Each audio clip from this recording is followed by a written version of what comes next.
हम देखने क्या जा रहे हैं अभी, changes during menopause.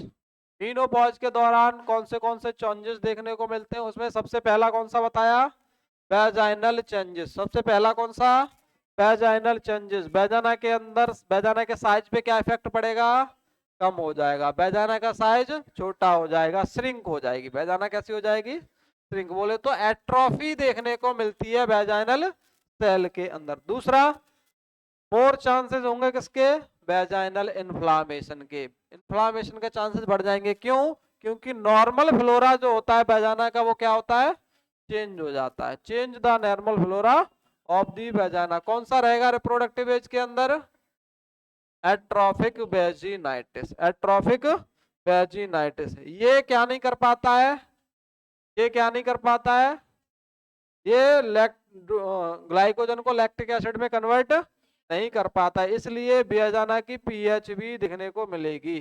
PH of vagina कितनी देखने को मिलेगी आपको, 6 से 8 की तरफ। कितनी देखने को मिलेगी, 6 to 8, मतलब एल्केलाइन नेचर देखने को मिलेगा। 7 से ऊपर रहेगी एल्केलाइन नेचर। पीएच कैसी हो जाएगी, एल्केलाइन नेचर। कितनी होगी, 6 से 8। कितनी रहेगी, 6 से 8। नॉर्मल फ्लोरा चेंज हो जाएगा, वेजाना की पीएच भी चेंज हो जाएगी, इसलिए वेजाइनल इन्फ्लामेशन के चांसेस बढ़ जाएंगे। वेजाइनल इन्फ्लामेशन के चांसेस बढ़ जाएंगे। दूसरा, क्वाइटस एक्टिविटी के दौरान पेन देखने को मिलेगा। कब, क्वाइटस एक्टिविटी के दौरान। Pen during coitus activity. Pen during coitus activity. Coitus activity. अब फीमेल जब क्या करेगी, क्वाइटस एक्टिविटी करेगी, उस दौरान क्या होगा, पेन। क्या होगा, pain. Pain during coitus activity. इस क्वाइटस एक्टिविटी के दौरान क्या होगा, फीमेल के पेन देखने को मिलेगा। उसको हम बोलते हैं, टर्म देते हैं इसको, कौन सा टर्म देते हैं, इसको कौन सा टर्म देते हैं, दिस मतलब पेनफुल। दिस मतलब पेनफुल। और क्वाइटस एक्टिविटी को बोलते हैं पेरीयूनिया। क्या, पेरीयूनिया।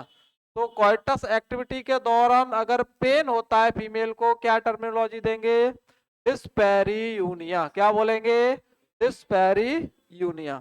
पेन ड्यूरिंग क्वाइटस एक्टिविटी क्या बोलेंगे, डिस्पेरीयूनिया। क्लियर है क्या, क्लियर है। तो ये सारे के सारे चेंजेस कहाँ देखने को मिलेंगे आपको, वेजाइना के अंदर। कहाँ देखने को मिलेंगे, वेजाइना के अंदर चेंजेस देखने को मिलेंगे। तो पहले चेंजेस हमने कौन से पढ़े, वेजाइनल चेंजेस। वेजाइनल चेंजेस में आपने क्या पढ़ा, वेजाइना का साइज श्रिंक हो गया। दूसरा, वेजाइना के अंदर चांसेस बढ़ गए किसके, इन्फ्लामेशन के। तीसरा, वेजाइना का नॉर्मल फ्लोरा चेंज हो गया। पहले कौन सा था रिप्रोडक्टिव एज में, कौन सा था, डॉर्डरलिंस बैसिलाई। अब कौन सा आ गया है, एट्रोफिक वेजिनाइटिस। कौन सा आ गया है, एट्रोफिक वेजिनाइटिस। ये एज के अकॉर्डिंग आता है। किसके अकॉर्डिंग आया है, ये सभी फीमेल में आएगा। जैसे जैसे एज, ओल्ड एज होती जाएगी, वैसे वैसे कौन सा आता जाएगा, कौन सा आ जाएगा, एट्रोफिक वेजिनाइटिस। तो ये कैसा हो गया, एज रिलेटेड वेजिनाइटिस है। कैसा है ये, एज रिलेटेड वेजिनाइटिस। एज से रिलेटेड है ये, इसलिए ओल्ड एज में आता है ये, इसलिए हम इसको नाम देते हैं कौन सा, सेनाइल वेजिनाइटिस। क्या नाम देंगे, सेनाइल वेजिनाइटिस के नाम से भी जानते हैं, इसी को जानते हैं। ये दूसरा नाम है किसका, इसी का दूसरा नाम है, क्योंकि एज ओल्ड एज में आता है। और ओल्ड एज को किस नाम से जाना जाता है, सेनाइल। आपने सुना होगा डिमेंशिया, सेनाइल डिमेंशिया, सुना है क्या, सेनाइल डिमेंशिया मतलब ओल्ड एज में होने वाली डिमेंशिया। सेनाइल वेजिनाइटिस मतलब ओल्ड एज में आने वाला बैक्टीरिया। क्या नाम है इसका, एट्रोफिक वेजिनाइटिस। क्या नाम है, एट्रोफिक वेजिनाइटिस। पीएच कैसी देखने को मिलती है इस वाली एज में, एल्केलाइन। रिप्रोडक्टिव एज में एसिडिक। यहाँ पर कैसी रहेगी, एल्केलाइन। पेन रहेगा क्वाइटस एक्टिविटी के दौरान, क्या बोलेंगे, डिस्पेरीयूनिया। क्या बोलेंगे इसको, डिस्पेरीयूनिया। क्लियर है क्या, क्लियर है। चलिए नेक्स्ट देखो, वेजाइनल चेंजेस के बाद में दूसरे ओवेरियन चेंजेस। दूसरे चेंजेस बढ़ रहे हैं कौन से, ओवेरियन चेंजेस। ओवेरियन बोले तो ओवरी के अंदर क्या क्या चेंजेस देखने को मिलेंगे, ओवरी के अंदर क्या क्या चेंजेस देखने को मिलते हैं। सबसे पहला point, shrink the size of ovary. Ovary का साइज भी क्या हो जाता है, छोटा हो जाता है। श्रिंक द साइज, किसका साइज, ओवरी का। ओवरी का साइज भी क्या हो जाएगा, श्रिंक हो जाएगा, छोटा हो जाएगा, ड्यू टू एट्रोफी इन, कहां पर देखने को मिलेगी atrophy, atrophy in ovarian cell. Ovarian cell, इन ओवरी की सेल में एट्रोफी हो जाएगी, जिसकी वजह से एट्रोफी का भी इस ओवरी का साइज भी क्या हो जाएगा, चेंज हो जाएगा। ओवरी का साइज भी चेंज हो जाएगा। दूसरा काम, दूसरा काम, ओवरी के अंदर जो फॉलिकल्स है वो कैसे हो जाएंगे, कम। Decrease number of follicles, follicles कहां पर, इन ओवरी। मैंने आपको फॉलिकल्स के बारे में बताया था पहले ही। जब फीमेल 20 वीक की होती है और वो इंट्रायूट्राइन लाइफ में होती है, 20 वीक की फीमेल फीटस के अंदर नंबर ऑफ फॉलिकल्स कितने रहते हैं, 7 मिलियन, बोले तो 70 लाख। और जब जन्म लेती है तो कम हो जाते हैं, कितने हो जाते हैं, 2 मिलियन, 20 लाख। 70 लाख से कितने रह गए, और जब रिप्रोडक्टिव एज में पहुंचती है तो कितने रह जाते हैं, 4 लाख। कितने रह जाते हैं, 4 लाख। और जब मीनोपॉज आता है तब कितने रह जाते हैं, 10,000 या उससे भी कम रह जाते हैं। तो यहाँ पर जो फॉलिकल्स हैं उनके नंबर कितने रह जाएंगे, लेस देन या इक्वल टू 10,000, 10,000 या उससे भी नंबर कम हो जाते हैं। और जो रिमेनिंग फॉलिकल्स होते हैं ये भी कैसे होते हैं, ओल्ड फॉलिकल्स होते हैं, बोले तो इनकी एज ज्यादा हो गई है, ओल्ड फॉलिकल्स बोलते हैं, एज ज्यादा हो गई है। ये हार्मोन्स के अगेंस्ट में रेजिस्टेंस डेवलप करते हैं, काम नहीं करते, ये नॉन फंक्शनल हो जाते हैं। कैसे हो जाते हैं, नॉन फंक्शनल। जो रह गए वो तो ठीक बात है, रह गए लेकिन काम करते तो मेसोसाइकिल चलती। अब जो रह गए वो काम नहीं करते, अकड़ जाते हैं। ओल्ड एज, जब तुम 80 साल के हो जाओगे तुम्हारे भी अकड़न हो जाएगी, पैर उठाने में दिक्कत होगी, आती है ना। इसी तरह से ओल्ड एज भी जो फॉलिकल्स है वो काम नहीं करेंगे। अब फॉलिकल्स काम नहीं करेंगे तो बताओ मैच्योर होंगे क्या फॉलिकल्स, फॉलिकल्स मैच्योर होंगे क्या, नहीं होंगे। फॉलिकल्स मैच्योर नहीं होंगे। और जब फॉलिकल्स मैच्योर नहीं होंगे, रप्चर नहीं होंगे, तो ओव्यूलेशन होगा क्या, बताओ। ओवरी के अंदर ओव्यूलेशन देखने को मिलेगा, नहीं मिलेगा, एनओव्यूलेशन होगा। एनओव्यूलेशन बोले तो ओवम का फॉर्मेशन नहीं होगा, ओवम का फॉर्मेशन नहीं होगा। मेस्ट्रोसाइकिल आएगी क्या, मेस्ट्रुअल साइकिल एब्सेंट रहेगी। मेस्ट्रुअल साइकिल क्या रहेगी, एब्सेंट रहेगी, जिसको हमने बोला था एमनोरिया। और बताओ कौन से टाइप का एनोरिया होगा, ये प्राइमरी, सेकेंडरी या physiological, pathological, secondary, physiological, pathological है, फिजियोलॉजिकल। मैंने बताया था आपको फिजियोलॉजिकल में सेकेंडरी फिजियोलॉजिकल एमनोरिया देखने को मिलता है। कौन सा, secondary, secondary physiological amenorrhoea, physiological amenorrhoea किसके अंदर देखने को मिल रहा है, ये किसके अंदर, ओवरी के अंदर ही तो चेंजेस आ रहे हैं। सेकेंडरी फिजियोलॉजिकल एमनोरिया होगा, इसकी वजह से मेसोसाइकिल नहीं आएगी। हार्मोन्स बताओ कैसे रहेंगे, हार्मोन्स कैसे रहेंगे, decrease hormone, decrease hormone. Hormone भी कैसे हो जाएंगे, ओवरी से निकलने वाले हार्मोन भी कैसे हो जाएंगे, डिक्रीज हो जाएंगे। फॉर्म दूसरी आएगी ईस्ट्रोजन की, form of estrogen in menopause कौन सी आएगी, चलो देखते हैं। Form of estrogen in menopause, इसी के अंदर next point, form of estrogen कहां पर, ईस्ट्रोजन की फॉर्म कहां पर, मीनोपॉज के अंदर, मीनोपॉज के अंदर। मीनोपॉज के अंदर जो ईस्ट्रोजन की फॉर्म होगी वो कौन सी आएगी, मीनोपॉज के अंदर, मीनोपॉज के अंदर कौन सी वाली फॉर्म आती है, मीनोपॉज में आती है ईस्ट्रियोन। कौन सी, ईस्ट्रियोन। ईस्ट्रियोन नाम से ईस्ट्रोजन सीक्रेट होगा, ईस्ट्रियोन नाम से ईस्ट्रोजन सीक्रेट होगा। ये जो ईस्ट्रोजन होता है ये बैड ईस्ट्रोजन होता है। कौन सा, बैड ईस्ट्रोजन, सबसे खराब फॉर्म होती है। बैड ईस्ट्रोजन बोल सकते हैं या bad form of estrogen. Estrogen की सबसे खराब फॉर्म कौन सी वाली एज में आती है? जब फीमेल के अंदर मीनोपॉज डेवलप हो जाता है, उस एज में जाके कौन सी वाली फॉर्म आएगी? हिस्ट्रियोन आएगी। और हिस्ट्रियोन सबसे अच्छी फॉर्म है या खराब फॉर्म है? सबसे खराब फॉर्म है, सबसे खराब फॉर्म होती है। दूसरा, form of estrogen. Form of estrogen ये भी साथ में बता दे रहा हूं आपको। In reproductive age, in reproductive age, reproductive age के अंदर कौन सी वाली फॉर्म आती है ईस्ट्रोजन की? रिप्रोडक्टिव एज के अंदर कौन सी फॉर्म आती है ईस्ट्रोजन की? ईस्ट्रीडियोल। किस नाम से? ईस्ट्रीडियोल। कौन सी वाली फॉर्म आएगी? ईस्ट्रीडियोल। हमने देखा मीनोपॉज में कौन सा ईस्ट्रोजन आता है? ईस्ट्रियोन। रिप्रोडक्टिव एज में कौन सा आता है? ईस्ट्रीडियोल। ये बहुत अच्छी फॉर्म है ईस्ट्रोजन की। सबसे अच्छी फॉर्म कौन सी है? Estradiol, good form of estrogen. Reproductive age जब चल रही होती है तो फीमेल की एज पार कर चुकी होती है प्यूबर्टी को, प्यूबर्टी को। और प्यूबर्टी को पार करने के बाद में फीमेल यानी कि एज उसकी हो जाती है समथिंग 12, 13, 14, 15 साल के बाद। और ये फीमेल बन जाती है बेबी डॉल। क्या बन जाती है? Baby doll. और इस बेबी, अच्छा बताओ लड़कों के लिए ऐसी फीमेल क्या है? Baby doll. और बेबी डॉल के अंदर बताओ कौन सा ईस्ट्रोजन की फॉर्म आती है? डियोल। कौन सी आ रही है? ट्रियोल, ईस्ट्रीडियोल। कौन सी फॉर्म आ रही है? ईस्ट्रीडियोल। बताओ बेबी डॉल में निकलने वाला हार्मोन कौन सा? ईस्ट्रीडियोल। ईस्ट्रोजन की फॉर्म कौन सी? ईस्ट्रीडियोल। बताओ मीनोपॉज में कौन सी फॉर्म आती है? मीनो में आ गया एन और ईस्ट्रियोन में आ गया एन। क्लियर? मीनोपॉज के दौरान कौन सी फॉर्म? ईस्ट्रियोन। और रिप्रोडक्टिव एज के दौरान कौन सी फॉर्म आती है? ईस्ट्रीडियोल। कौन सी फॉर्म आती है? ईस्ट्रीडियोल। नेक्स्ट बताओ मेरे को form of estrogen. Form of estrogen कौन किस एज के दौरान? इन प्रेगनेंसी में।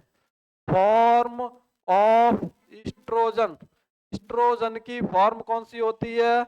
In pregnancy. प्रेगनेंसी के दौरान कौन सी वाली फॉर्म आएगी ईस्ट्रोजन की? आंसर क्या करेंगे?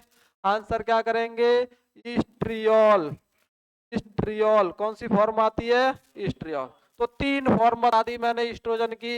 एक आती है मीनोपॉज के दौरान जो सबसे खराब फॉर्म रहती है, एक आती है रिप्रोडक्टिव एज के दौरान जो सबसे अच्छी फॉर्म होती है, और एक आती है प्रेगनेंसी के दौरान जिसको हम किस नाम से जानते हैं? ईस्ट्रियोल। किस नाम से जानते हैं? बताओ ईस्ट्रीडियोल कब सीक्रेट होता है? रिप्रोडक्टिव एज के दौरान। ईस्ट्रियोन कब सीक्रेट होता है? मीनोपॉज के दौरान। सबसे अच्छा कौन सा है?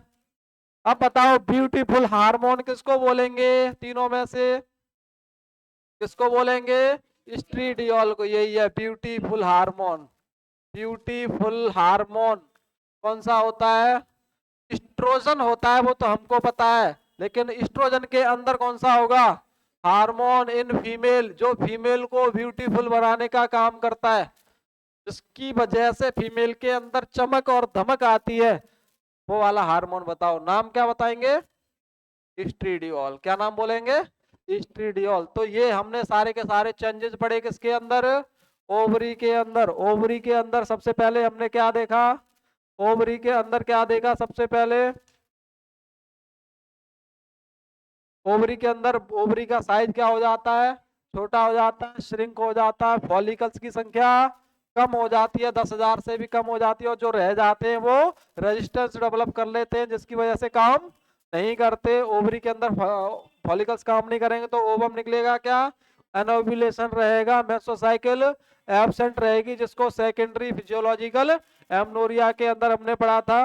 और हार्मोन्स का लेवल क्या हो जाता है? कम हो जाता है। कौन से हार्मोन? ईस्ट्रोजन हार्मोन कम हो जाता है। ईस्ट्रोजन की फॉर्म देखी कितनी फॉर्म? तीन फॉर्म। ईस्ट्रोजन की फॉर्म मीनोपॉज के दौरान कौन सी आती है? ईस्ट्रियोन आती है, जो सबसे खराब फॉर्म होती है। दूसरा form of estrogen in reproductive age कौन सी आएगी? ईस्ट्रीडियोल आएगी, जो सबसे अच्छी फॉर्म है। इसी को बोलते हैं ब्यूटीफुल हार्मोन। और ईस्ट्रोजन कौन सी फॉर्म आएगी प्रेगनेंसी के दौरान? ईस्ट्रियोल। कौन सी आएगी? ईस्ट्रियोल। ये सारे के सारे चेंजेस कौन से थे? कौन से थे? Ovarian changes. तीसरे चेंजेस पढ़ेंगे यूटेराइन चेंजेस। कौन से? Uterine changes. Uterine changes. Uterus के अंदर क्या क्या चेंजेस देखने को मिलते हैं? यूट्रस के अंदर क्या क्या चेंजेस देखने को मिलते हैं? सबसे पहले यूट्रस के अंदर क्या होगा? एट्रोफी। क्या होगी?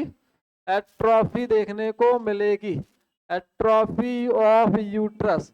एट्रोफी होगी तो यूट्रस का साइज भी क्या हो जाएगा? कम हो जाएगा। नॉट बड़ा, छोटा। Shrink the shrink the size of uterus. Uterus का साइज भी क्या हो जाएगा? कम हो जाएगा। यूट्रस का साइज भी कैसा देखने को मिलेगा? कम देखने को मिलेगा। मोर चांसेस रहेंगे किसके? More chances of uterine infection. Uterine infection. Uterine infection के चांसेस क्या हो जाएंगे? ज्यादा हो जाते हैं। यूटेराइन इन्फेक्शन के चांसेस क्या हो जाते हैं? ज्यादा हो जाते हैं। यूटेराइन इन्फेक्शन वो किस नाम से जानते हैं? यूट्राइटिस किस नाम से जानते हैं? वैजिनाइटिस? उफ्राइटिस किस नाम से जानते हैं? सेल्फिंजाइटिस? अच्छा, मेट्राइटिस। बहुत बढ़िया। किस नाम से जानते हैं? मेट्राइटिस के नाम से जानते हैं, या फिर एंडोमेट्राइटिस बोल सकते हैं। किस नाम से? एंडोमेट्राइटिस। अगर इन्फ्लामेशन हो रहा है यूट्रस का, किस नाम से जाना जाएगा?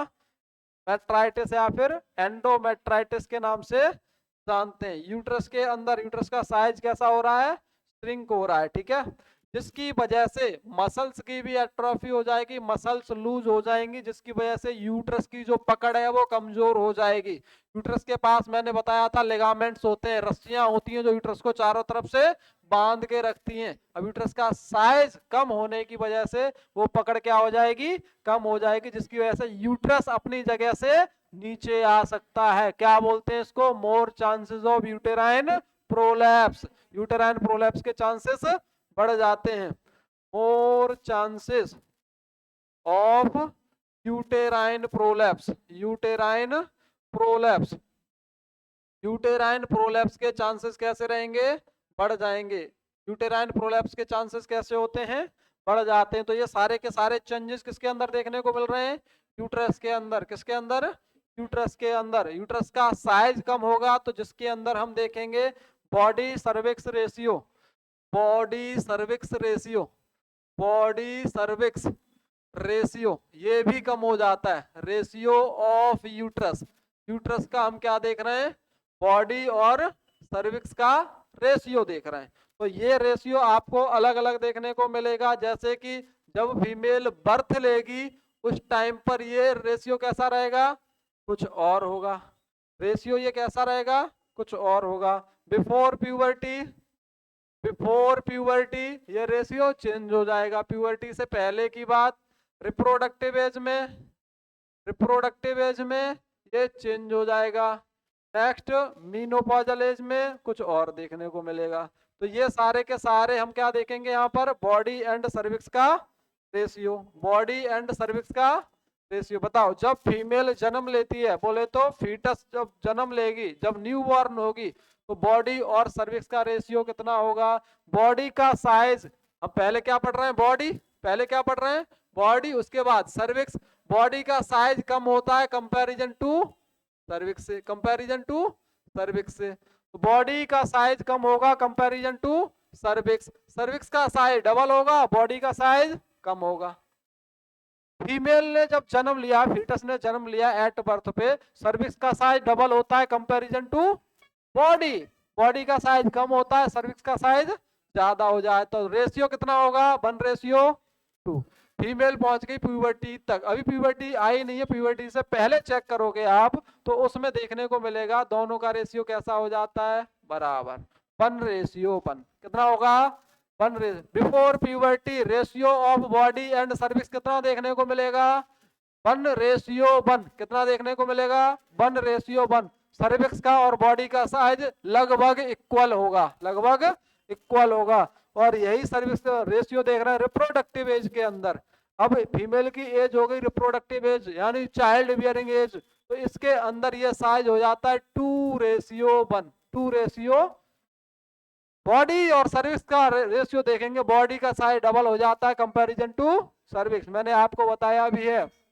सर्विक्स का साइज कितना रिप्रोडक्टिव एज में 2.5 सेंटीमीटर, कितना 2.5 सेंटीमीटर, और बॉडी का साइज कितना, बॉडी कैविटी 3 से 4 सेंटीमीटर की, फंडस 1.5 सेंटीमीटर का, समथिंग 5 5.5 सेंटीमीटर हो रहा है, 2.5 सेंटीमीटर की सर्विक्स है, तो सर्विक्स से साइज डबल हो गया किसका, बॉडी का। तो बॉडी सर्विक्स रेशियो यहाँ पर कितना हो जाएगा 2:1, बॉडी का साइज ज्यादा हो जाएगा कंपैरिजन टू सर्विक्स। मीनोपॉज में आके फिर से बॉडी का साइज श्रिंक होने लगेगा, फिर से श्रिंक होने लगेगा, ये रेशियो लगभग फिर से कितना हो जाता है 1:1। तो यही तो पूछा था, मीनोपॉजल एज में बॉडी एंड सर्विक्स का रेशियो पर क्या इफेक्ट पड़ता है, बराबर हो जाते हैं, इक्वल हो जाते हैं, लगभग ये कैसे रह जाते हैं, इक्वल रह जाते हैं। तो मीनोपॉजल वाली एज में बॉडी एंड सर्विस का रेशियो 1:1 होगा, कितना होगा 1:1, कितना होगा 1:1। क्लियर है क्या? हमने यहाँ पर देखा एट बर्थ पे बॉडी एंड सर्विस का साइज 1:2, प्यूबर्टी वाली एज पे 1:1, रिप्रोडक्टिव एज में 2:1, मीनोपॉजल एज में 1:1, कितना रहेगा 1:1। ये हमने सारे के सारे रिप्रोडक्टिव चेंजेस पढ़े हैं। कौन से चेंजेस? रिप्रोडक्टिव चेंजेस पढ़े हैं। नेक्स्ट देखिए कार्डियोवास्कुलर चेंजेस, उससे पहले इसको रिटन करेंगे। चलिए इसको नोट डाउन कर लीजिए, उसके बाद हम उसको पढ़ते हैं।